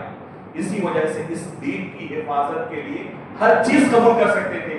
انہوں نے بڑی قربانیوں کے بعد یہ نعمت حاصل کی تھی، اس لیے اس دین کو کسی بھی صورت میں گندا نہیں کرنا چاہتے۔ لیکن آج چونکہ یہ نعمت ہمیں قربانیوں کے بعد نہیں ملی ہے، آسانی کے ساتھ مل چکی ہے، اس وجہ سے کوئی بھی علم گلم بننے والا ہمارے سامنے مفتی بن کر ظاہر ہو، مدرس بن کر ظاہر ہو تو ہم ان کے دامے فریب میں آ جاتے ہیں اور ان سے دین سیکھنے لگتے ہیں۔ یہ صحابہ کرام کا یہ تابعین کا طریقہ نہیں تھا۔ اللہ کے رسول صلی اللہ علیہ وسلم نے پہلے ہی اس فتنے کے بارے میں آگاہ کر دیا تھا۔ قیامت کی نشانیاں بیان کرتے ہوئے اللہ کے رسول صلی اللہ علیہ وسلم نے آگاہ کیا تھا کہ قیامت کی نشانیوں میں سے ایک نشانی یہ ہے ان یلتمس العلم عند الاصاغر، کہ اصاغر سے علم حاصل کیا جائے گا۔ اور یہ علم کیا ہے؟ حقیقت میں دین سیکھنا ہے۔ جیسے کہ ابن سیرین رحمہ اللہ کہتے تھے ان هذا العلم دین فانظروا عمن تاخذون دینکم، یہ جو علم ہے یہ در حقیقت دین ہے، اس لیے اچھی طرح دیکھ لو کہ یہ دین تم کن سے حاصل کر رہے ہو، اچھی طرح چیک کر لو کہیں ایسا نہ ہو کہ کوئی بدعتی ہو اور دین کے نام پر اپنی بدعت تمہیں سکھا کر چلا جائے اور اسے دین کی شکل میں قبول کر لو اور تمہاری اسی بدعت پر وفات ہو جائے جو صحیح دین اوریجنل دین نہیں تھا اور تمہاری آخرت بگڑ جائے، برباد ہو جائے۔ اس لیے صحابہ کرام یہ تابعین حد تک جا لڑتے، چوکنا تھے، یہ کسی سے بھی سننے کے لیے تیار نہیں تھے۔ اللہ کے رسول نے انہیں کہا تھا کہ قیامت کی علامتوں میں سے یہ ہے کہ اساغر سے علم حاصل کیا جائے گا۔ امام عبداللہ بن مبارک رحمہ اللہ نے اس حدیث کو روایت کیا اور خود اس حدیث کا معنی بیان کرتے ہوئے کہتے ہیں کہ اساغر کا معنی یہ نہیں ہے کہ عمر کے اندر چھوٹے ہوں گے، بلکہ اساغر سے مراد کیا ہے؟ اساغر سے مراد اہل بدعت ہے، یعنی بدعتیوں سے دین کو سیکھا جائے گا۔ یہ قیامت کی علامتوں میں سے ایک علامت ہے۔ آج ہمارے معاشرے پر آپ نظر دوڑائیں اور دیکھیں کہ کس طریقے سے لوگوں نے دین سیکھنا شروع کر دیا، نہیں کر دیا۔ اگر کسی کو تنبیہ کی جائے کہ یہ فلاں شخص اہل سنت و جماعت کے عقیدے و منہج پر نہیں ہے تو لوگ الٹا نصیحت کرنے والے کے اوپر پل پڑتے ہیں، انہیں ٹرول کرتے ہیں، ان کے تعلق سے نازیبہ کلمات کہتے ہیں، گالی گلوچ کرتے ہیں، جو لوگوں کو تمیز کرنے کا مشورہ دیتے ہیں کہ صرف اہل سنت سے دین کو سیکھیں، اور جن کے پاس اوریجنل اصل دین موجود نہیں ہے، جو سلف صالحین کے منہج پر نہیں ہے، ان کو نہ سنیں، ان کی کتابیں نہ پڑھیں، تو انہی کو لوگ کیا کہتے ہیں؟ انہی کو لوگ برا بھلا کہتے ہیں۔ حالانکہ حقیقت میں یہ آپ کے دین کی حفاظت کرنے کے لیے آپ کو مشورے دے رہے ہیں۔ یہ سلف صالحین کا طریقہ تھا۔ چنانچہ آپ دیکھیں یہی سلف صالحین جو اس دین کی نعمت کے بارے میں اچھی طرح واقف تھے، وہ اپنے قریبی رشتہ داروں کے بارے میں بھی جب ان سے پوچھا جاتا تو خاموش نہیں رہتے تھے۔ اپنے قریبی رشتہ داروں کے بارے میں جب ان سے پوچھا جاتا تو کہتے کہ میرے فلاں رشتہ دار سے دین نہ سیکھو، اگر ان سے دین سیکھنے جاؤ گے تو تمہارا دین بگڑ جائے گا۔ امام علی بن مدینی رحمہ اللہ جو امام بخاری رحمہ اللہ کے استاد ہیں، ان کے والد کے بارے میں ان سے سوال کیا گیا، ان کے والد کے بارے میں ان سے سوال کیا گیا کہ آپ کے والد کیسے ہیں؟ تو انہوں نے اپنا سر جھکا لیا اور کہا کہ یہ سوال کسی دوسرے سے کر لیں، اگر آپ کا مقصد صحیح رہنمائی لینا ہے تو اور بھی بہت سارے علماء ہیں، کسی سے بھی پوچھیں گے، میرے والد کے بارے میں آپ کو بتا دیں گے۔ آپ کو اگر صحیح رہنمائی چاہیے تو ضروری نہیں کہ سوال مجھ سے ہی کریں، آپ کسی سے بھی کر سکتے ہیں، تو کسی سے بھی جا کے پوچھ لیں، آپ کو جواب مل جائے گا، سب کوئی میرے والد کے بارے میں جانتے ہی ہیں۔ تو سائل نے کہا کہ نہیں، ہم آپ سے ہی جواب چاہتے ہیں، کسی دوسرے سے نہیں، آپ سے ہی جواب چاہتے ہیں۔ دوسروں کے مطابق تو بہت کہتے ہیں آپ نا کہ فلاں سے دین نہ لو، فلاں سے نہ لو، اپنے والد کے بارے میں بتائیں۔ تب انہوں نے اپنا سر اٹھایا اور کہا کہ سن لو، یہی دین کا تقاضا ہے، شریعت کا تقاضا یہی ہے کہ اپنے والد کے بارے میں بھائی تمہیں دھوکے میں نہ رکھو۔ میرے والد ضعیف ہیں، میرے والد اس قابل نہیں ہے کہ ان سے آپ دین سیکھیں۔ انہوں نے یہ نہیں دیکھا کہ میرے والد محترم ہیں اس وجہ سے ان کو کچھ مارک شیٹ دیتے۔ امام شعبہ رحمہ اللہ، شعبہ بن حجاج، جن کا لقب امیر المؤمنین فی الحدیث ہے، ان کے بارے میں آتا ہے کہ ان کے ایک لڑکے تھے جن کا نام سعد تھا، جن کے بارے میں وہ کیا کہا کرتے تھے کہ میں نے اپنے بیٹے کا نام سعد رکھا تھا اس امید کے ساتھ کہ بڑا نیک بخت ہوگا۔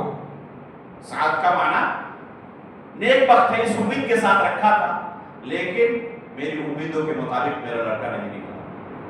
میری امیدوں کے مطابق لوگوں کو تنبیہ کر رہے ہیں کہ میری امیدوں کے مطابق میرا لڑکا نہیں نکلا، میرے لڑکے سے تم دین نہ سیکھنا، یہ لوگوں کو تنبیہ کر رہے ہیں۔ امام شعبہ بن حجاج رحمہ اللہ۔ اسی طریقے سے امام جریر بن عبد الحمید الضبی رحمہ اللہ اپنے بھائی، سگے بھائی انس بن عبد الحمید الضبی رحمہ اللہ کے متعلق فرماتے ہیں لا یکتب عنہ، ان سے آپ کوئی حدیث نہ لکھیے، فإنه یکذب فی کلام الناس، کیونکہ وہ لوگوں سے بات چیت کرتے ہوئے کیا کرتے ہیں؟ جھوٹ بولتے ہیں۔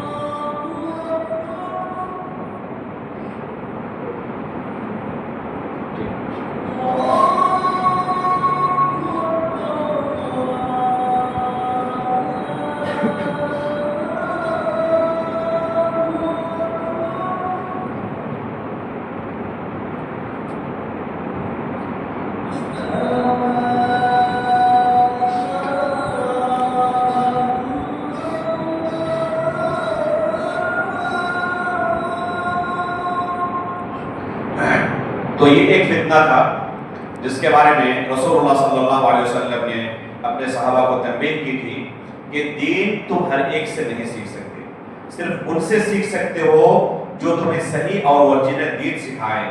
جو صحابہ اکرام اللہ کے رسول صلی اللہ علیہ وسلم سے دین سیکھے تھے اور جو دین انہوں نے اپنے بعد آنے والے تابعین کو سکھایا، اس منہج پر، عقیدے پر جو ہو، صرف ان سے تم دین سیکھ سکتے ہو۔ یہی تابعین نے اپنے صحابہ کرام سے، اپنے اساتذہ سے سیکھا اور پھر انہوں نے اپنے بعد آنے والے اپنے شاگردوں کو سکھایا، اگلی نسل کو یہی تعلیم دی۔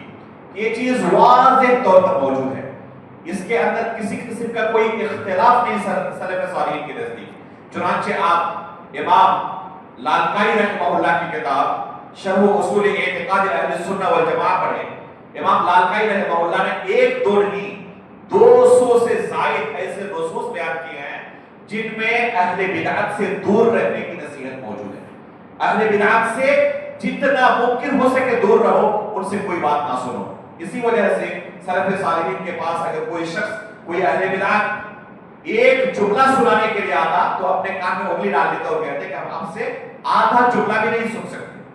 تو یہ ایک بہت بڑی نصیحت تھی رسول اللہ صلی اللہ علیہ وسلم کی، جس پر سلف صالحین نے عمل کیا۔ آج بھی ضرورت ہے کہ ہم اس منہج کو دوبارہ زندہ کریں اور ایسے لوگوں سے جو صحیح دین لوگوں کو نہیں سکھاتے، جن کے منہج میں انحراف ہے، جن کے اندر بدعتیں موجود ہیں، ان سے دین کی باتیں سننے، سیکھنے اور انہیں پڑھنے سے اجتناب کریں، جیسے کہ ہمارے سلف صالحین کا منہج تھا۔ دوسری چیز جسے اللہ کے رسول صلی اللہ علیہ وسلم نے اپنی زندگی کے اندر ہی بیان کیا تھا، جس پر تنبیہ کی تھی، وہ آج کے دور میں حد سے زیادہ پھیل چکا ہے۔ وہ فتنہ اسی زمانے میں شبہ اس کی ہو چکی تھی، لیکن آج کے دور میں اگر دیکھا جائے تو حد سے زیادہ یہ فتنہ پھیل چکا ہے۔ وہ فتنہ کیا تھا؟ صحیح بخاری کی روایت ہے اور اللہ کے رسول صلی اللہ علیہ وسلم فرماتے ہیں ان هذا العلم ينتزع انتزاعا حتى اذا لم يبق عالما اتخذ الناس رؤوسا جهالا، کہ یہ علم آہستہ آہستہ دنیا سے اٹھتا جائے گا، علماء جیسے دنیا سے اٹھتے جائیں گے ان کے ساتھ ان کا علم اٹھ جائے گا۔ تو اس طریقے سے جب علماء ختم ہو جائیں گے تو لوگ کیا کریں گے؟ جاہلوں سے اپنے دین کے مسائل پوچھنے لگیں گے، اور پھر یہ جو حقیقت میں دین کے تعلق سے جاہل ہوں گے، کتاب و سنت کے تعلق سے ان کے پاس کوئی علم نہیں ہوگا، لیکن اس کے باوجود لوگوں کے سامنے مفتی بن کر ظاہر ہوں گے، ان سے سوال کیا جائے گا اور بلا علم یہ لوگوں کو دین کے بارے میں رہنمائی کریں گے، دین کے بارے میں جواب دیں گے، اور اس کا نتیجہ کیا ہوگا؟ فَيَضِلُّونَ وَيُضِلُّونَ، خود گمراہ ہوں گے، دوسروں کو گمراہ کریں گے۔ یہ فتنہ اسی زمانے میں تابعین کے زمانے میں ظاہر ہو چکا تھا۔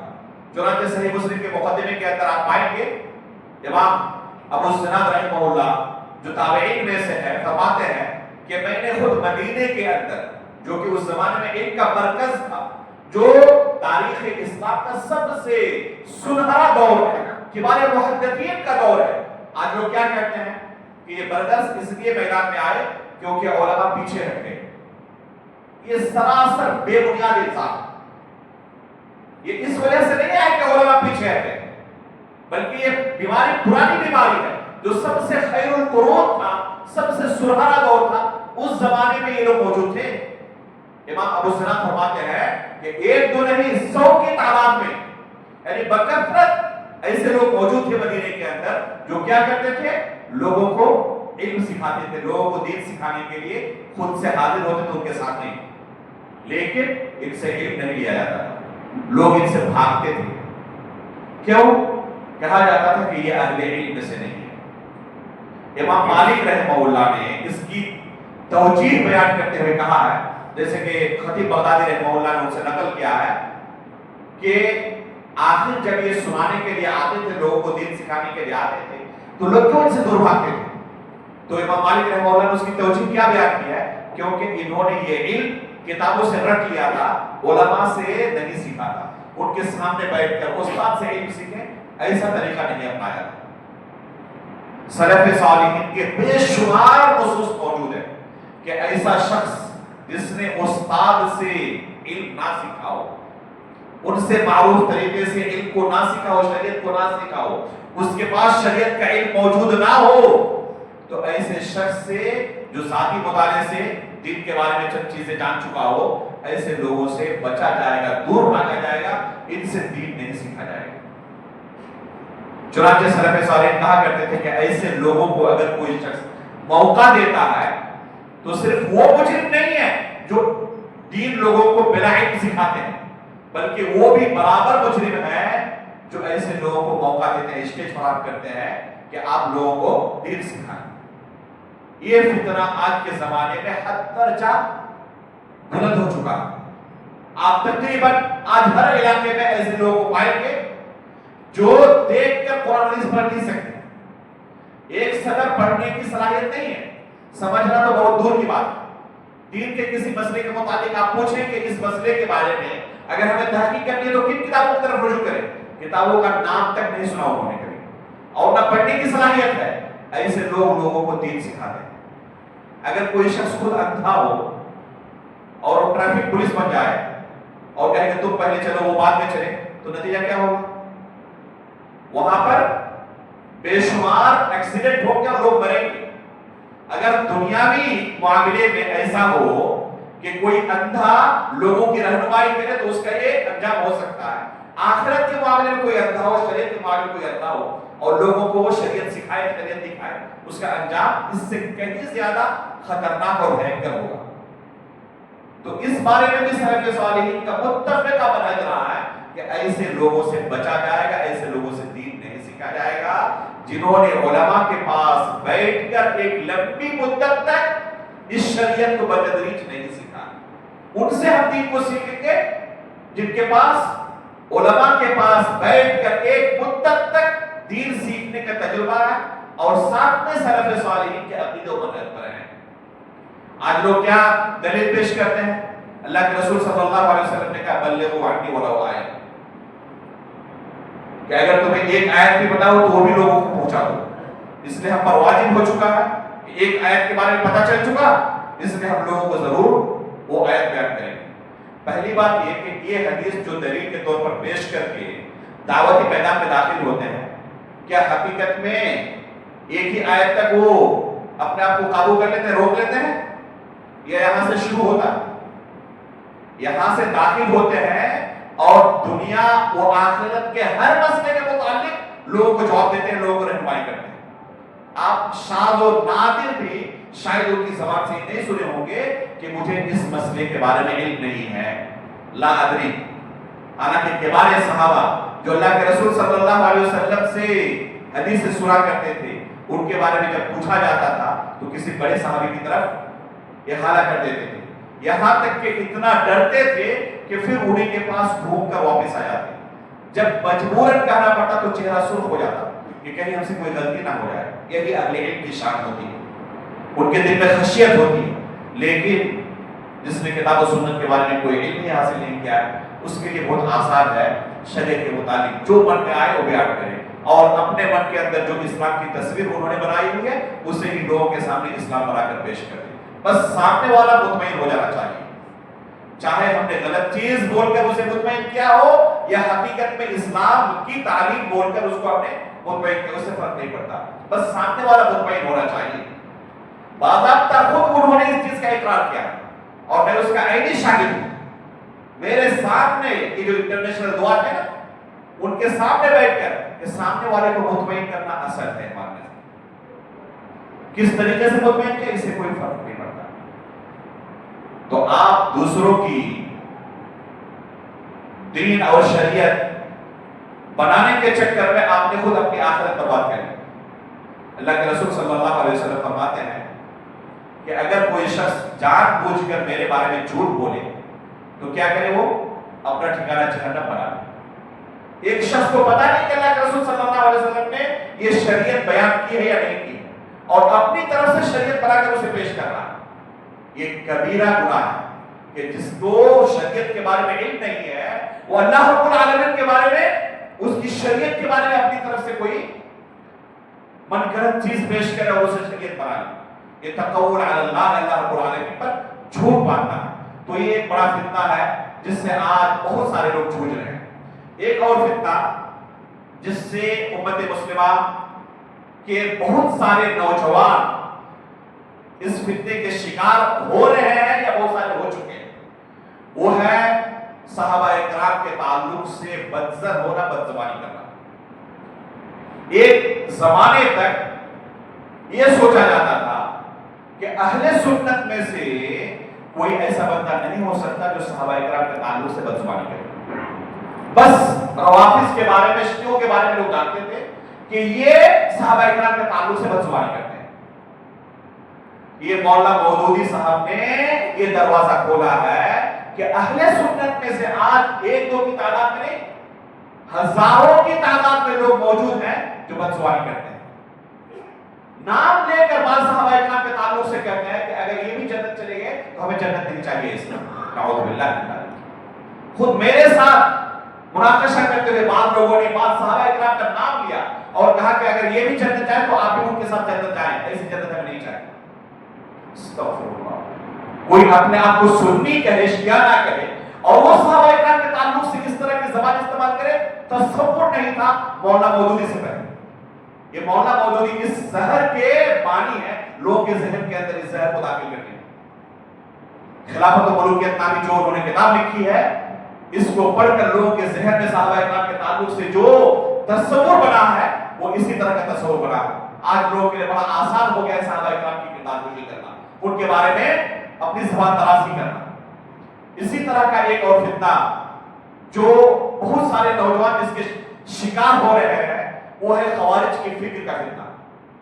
خوارج کے بارے میں ابھی تھوڑی دیر پہلے آپ کے سامنے بات آئی کہ یہ خلفائے راشدین کو، صحابہ اکرام کو اپنے ہاتھوں سے قتل کر رہے تھے اور کیا سوچ رہے تھے کہ ہم بہت بڑا نیکی کا کام کر رہے ہیں اور اس کے بدلے میں اللہ رب العالمین کی جنت ملے گی۔ اسی سے آپ اندازہ لگا سکتے ہیں کہ یہ فکر کتنی خطرناک فکر ہے۔ وہ کیا؟ اپنے ہی مسلمان بھائیوں کو بعض گناہوں کی بنا پر کافر سمجھنے کا عقیدہ۔ چنانچہ ان خوارج کا عقیدہ کیا ہے کہ اگر کوئی شخص گناہ کبیرہ کا ارتکاب کرے تو ایسا شخص دائرہ اسلام سے خارج ہو جاتا ہے۔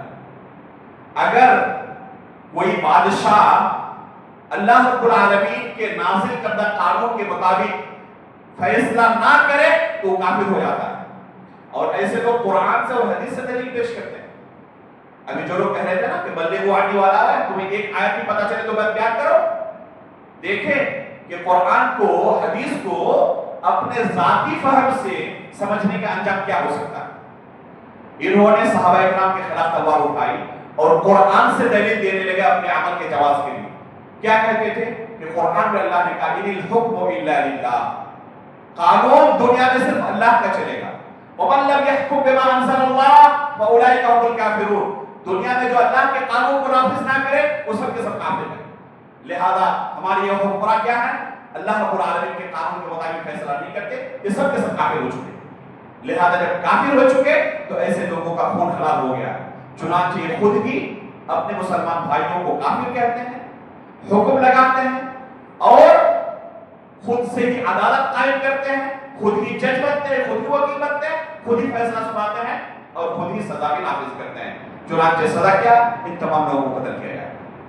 چنانچہ اپنے ہی مسلمان بھائیوں کے خون سے اپنے ہاتھوں کو رگڑنے میں انہیں ذرہ برابر تحمل نہیں ہوتا, بلکہ اسے عبادت سمجھتے ہیں. آج دیکھیں پوری دنیا کے اندر خصوصاً جو اسلامک ممالک ہیں ان تمام کے اندر سب سے بڑا فتنہ اگر کوئی ظاہر ہوا ہے تو اسی خارجی فکر کا فتنہ ہے. ایک دو نہیں بے شمار واقعات ایسے ہو چکے ہیں کہ لوگوں نے سب سے پہلے جب یہ فکر ان کے ذہن میں داخل ہوا تو شروعات کہاں سے کی, شروعات اپنے گھر سے کی. بعض لوگوں نے باقاعدہ ویڈیو بنایا اور سب سے پہلے انہوں نے اپنے والدین کو قتل کیا. باقاعدہ ویڈیو بنا کر کے میرے والدین کافر ہو چکے ہیں اور گھر سے شروعات کرنا ضروری ہے, اس لیے میں اپنے والدین کو جو کافر ہو چکے ان کو قتل کر رہا ہوں. باقاعدہ ویڈیو تیار کی. میں نے چند دنوں پہلے ایک فیس بک پر ویڈیو پوسٹ کی تھی. سعودی عرب کے جیلوں کے اندر اس طرح خارجی فکر کے بہت سارے لوگ موجود ہیں جن کے پیچھے علماء کی ایک ٹیم ہے جو ان کو جا کے مہلت دیتے ہیں, سمجھاتے ہیں کہ اللہ رب العالمین کی شریعت یہ ہے, جو آپ کے ذہن کے اندر زہر داخل ہو چکا ہے یہ حقیقت میں اللہ رب العالمین کی شریعت نہیں ہے اور اس سے دنیا و آخرت آپ کی برباد ہو سکتی ہے. اچھا خاصا ان کو موقع دیا جاتا ہے, علماء کی صحبت میں رکھ کر ان کی اصلاح کی کوشش کی جاتی ہے. ان میں سے جو لوگ سدھرتے ہیں پھر ان کو چھوڑ بھی دیا جاتا ہے. ایک شخص جیل کے اندر موجود ہے اور ایک صحافی ان کے پاس پہنچے ہیں ان کا انٹرویو لینے کے لیے. خالد المولد نام ہے, آپ سرچ کریں, آپ کو یوٹیوب کے اندر ہو سکتا ہے کہ ویڈیو مل جائے گا, ڈیلیٹ نہ کیا ہو تو. میں نے اس ویڈیو کو نشر بھی کیا تھا اپنی فیس بک ٹائم لائن پر.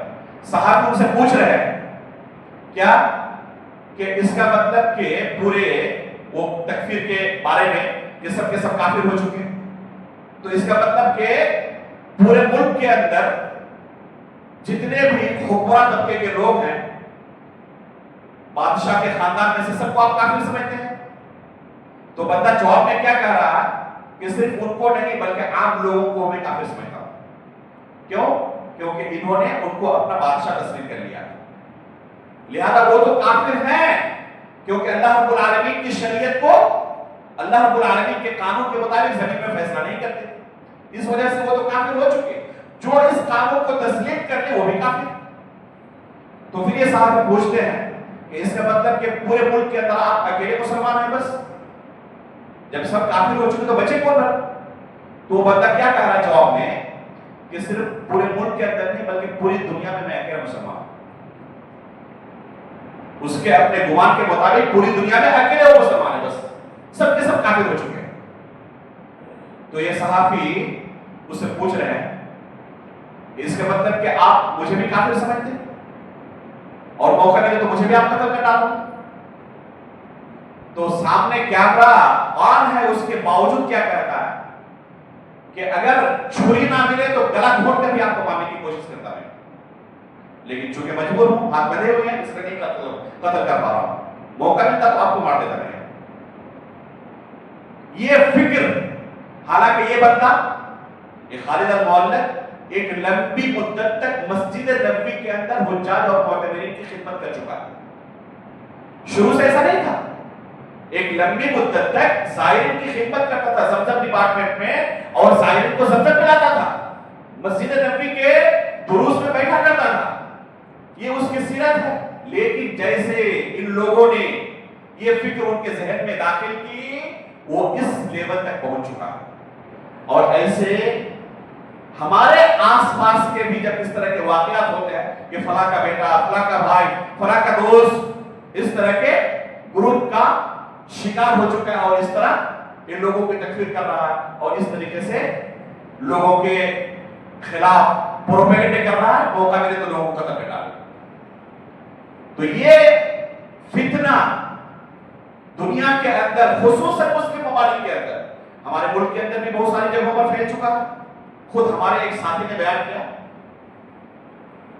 کہ چھٹی میں مدینہ میں تھے، چھٹی میں بندہ گھر آیا چند دنوں کے لیے، لمبی چھٹی نہیں تھی جو مختصر چھٹی ہوتی، اور دیکھ رہا ہوں کہ اچانک پھر وہ واپس آ چکا ہے۔ ہم اکثر و بیشتر ملتے تھے ناشتے کی ٹیبل پر، تو پوچھا کہ آپ کب آئے؟ تو کہا کہ پھر گھر جاتے ہی ایک دو دن بعد میں واپس آ گئے۔ کیا ہوا آخر کہ وہ جلدی واپس آ گئے؟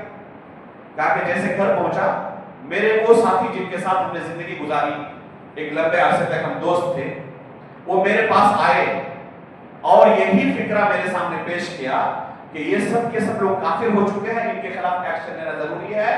اس طریقے سے آپ سنتے ہی ہوں گے مسجد کے اندر بم بلاسٹ ہو گیا، سنتے ہیں نہیں سنتے؟ اللہ کے فضل و کرم سے ابھی بھی ہمارا ہندوستان بہت حد تک محفوظ ہے، لیکن ان ممالک کے اندر، مسلم ممالک کے اندر خصوصاً مارنے والے کون ہیں؟ ان تمام لوگوں کو جن کو قتل کیا ہے سب کو کافر سمجھ رہا ہے، وہ بھی مسلمان یہ بھی مسلمان، لیکن جو مارنے والا ان کو کافر سمجھ رہا ہے، ان کا خون حلال سمجھ رہا ہے۔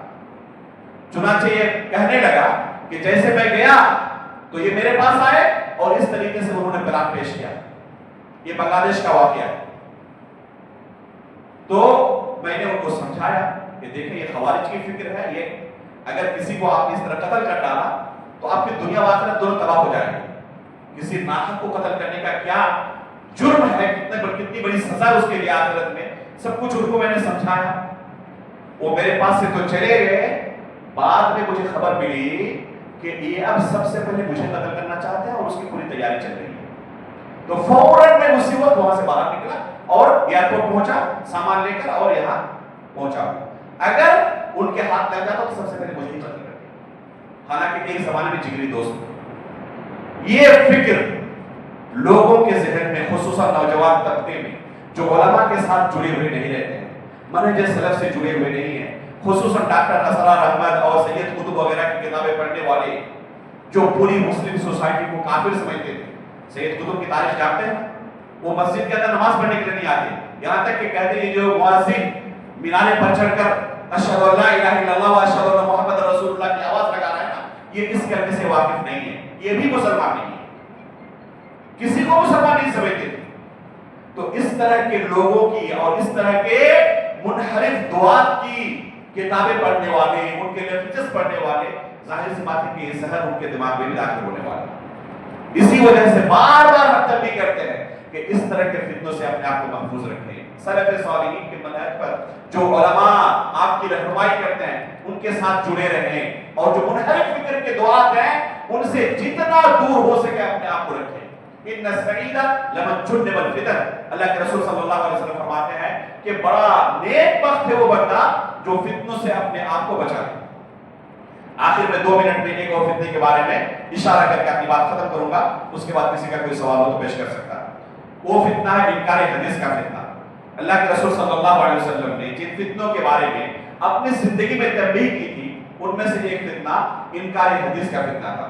خود اللہ کے رسول نے نام لے کر اس فتنے کے بارے میں آگاہ کیا تھا، جیسے کہ مقدام بن معدی کریم رضی اللہ تعالیٰ عنہ، جابر بن عبداللہ رضی اللہ تعالیٰ عنہ وغیرہ صحابہ کرام نے اس فتنے کے بارے میں آگاہ کیا ہے، بتایا ہے کہ اللہ کے رسول نے ہمیں اس بارے میں آگاہ کیا تھا۔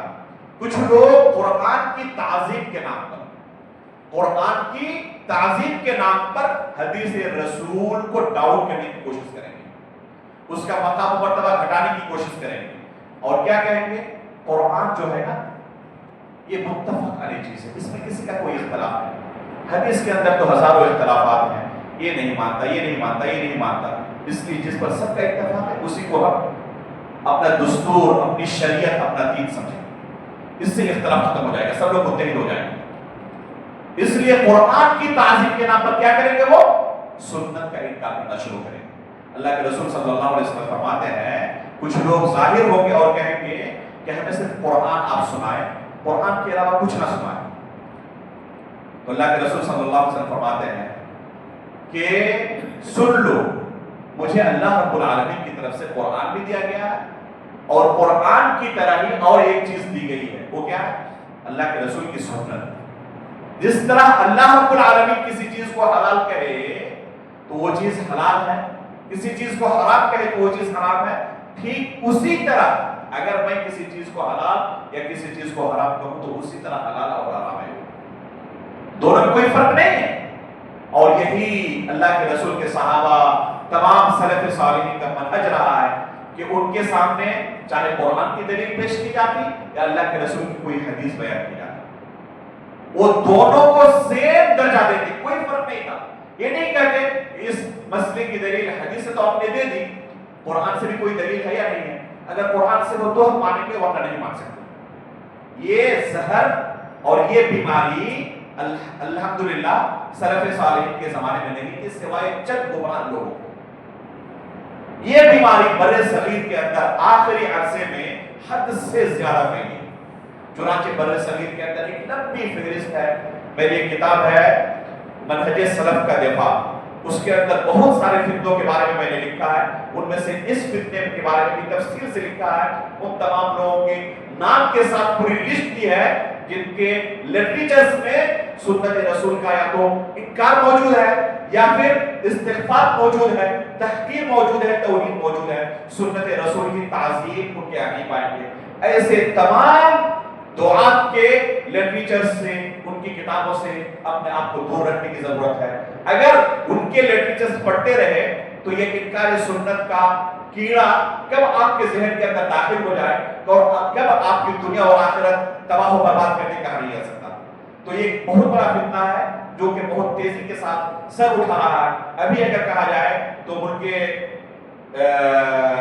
محبوب وطن کے اندر، ملک حبیب کے اندر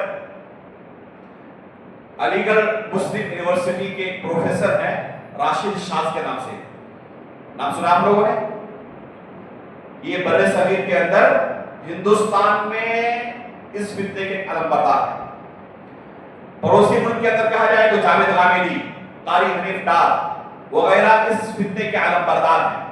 ابھی جاوید غامدی کی ایک ویڈیو آئی تھی، تقریباً 1 مہینے کا عرصہ ہوگا، گزرا ہوگا تقریباً، یا اس سے بھی کم عرصہ گزرا ہوگا، جس میں وہ کیا کہہ رہے تھے کہ صحیح بخاری یہ سنت کی اور شریعت سیکھنے کی کتاب نہیں ہے بلکہ ایک تاریخ کی کتاب ہے۔ اس سے ہم صرف صحابہ اکرام اور اللہ کے رسول کی ہسٹری جان سکتے ہیں، اس سے دین نہیں سیکھ سکتے۔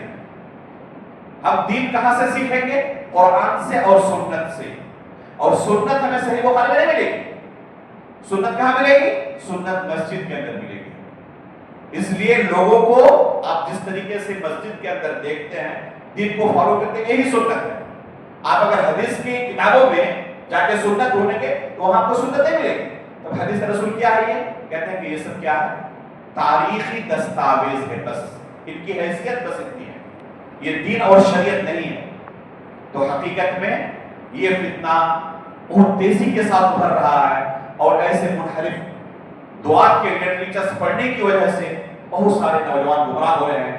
اللہ رب العالمین سے ہم دعا کرتے ہیں کہ اللہ رب العالمین ان تمام قدیم و جدید فتنوں سے ہماری حفاظت فرمائیں، آخری سانس تک سلف صالحین کے منہج پر قائم و دائم رہنے کی توفیق عطا فرمائیں۔ اسی پر ہماری وفات ہو، نبیین، صدیقین، شہداء و صالحین کے ساتھ ہمارا حشر ہو۔ آمین تقبل رب العالمین، وصلی اللہ علی نبینا محمد۔